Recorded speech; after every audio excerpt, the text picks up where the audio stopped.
Alright, what's going on, beat makers? So, alright, what we're gonna do here is we're pretty much going to utilize Edison to help us build our own custom drum kits. And how we're gonna do that is we're gonna utilize the add remove marker button, the delete key on our keyboard, and the export function in Edison. And the way we're going to start that is we have a sample or a drum loop already loaded into Edison, and I'll go ahead and play it. It's just a simple, straightforward drum kit. So as you can hear, it's just a kick, a snare, some hi-hats, and a clap sample. And what I'm going to do is I'm going to click the add remove marker button and then click and drag this marker to our last hi-hat. And what I'm going to do is just name that hi-hat, right? I'm going to click the button again, the add remove marker button again, and this time I'm going to name this marker clap, because that's our clap sample or clap sound within our sample. Then I'm going to do the same for the snare, and I'm going to do the same for the kick. So as you can see here, we pretty much have our slices or chops, and we've actually named them as well.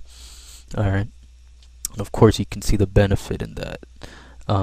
It can, pretty much shows us what we're playing with in terms of the different slices and chops, and how we can use them in our projects and whatnot.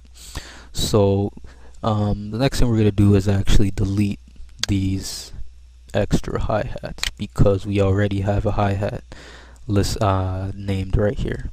So what I'm going to do is I've highlighted this hi-hat, and what I'm going to do is just hit the delete key on my keyboard. Alright, so we got rid of that hi-hat, it's not there anymore. And of course we're going to do the same for the other hi-hats. Press delete, and of course, when we play it, you're just going to hear the kick, the snare, the clap, and the hi-hat. Next thing we're going to do is just go ahead and export.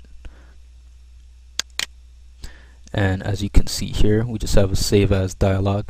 And what we can do here now is just we can just call this, I don't know, my drum kit.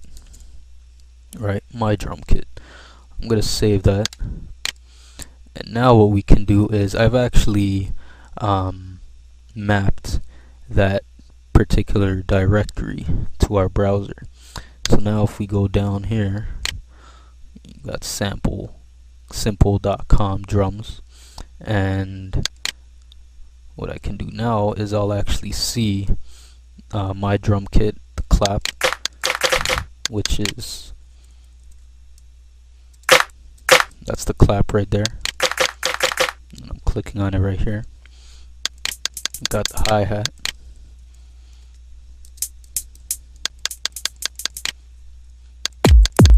and we got the kick, which of course is right here, and we got the snare, which is right there. So there you have it. That's how you can build your own drum kits and pretty much utilize them in your projects. So of course you can drag and do whatever you need to do, drag it in your project, and go ahead and use them in your projects. All right. See me clearly, I beat off daily, chop samples, finally, precisely, like bread through the middle, down with the middle, yo, slither through her middle, tattoo.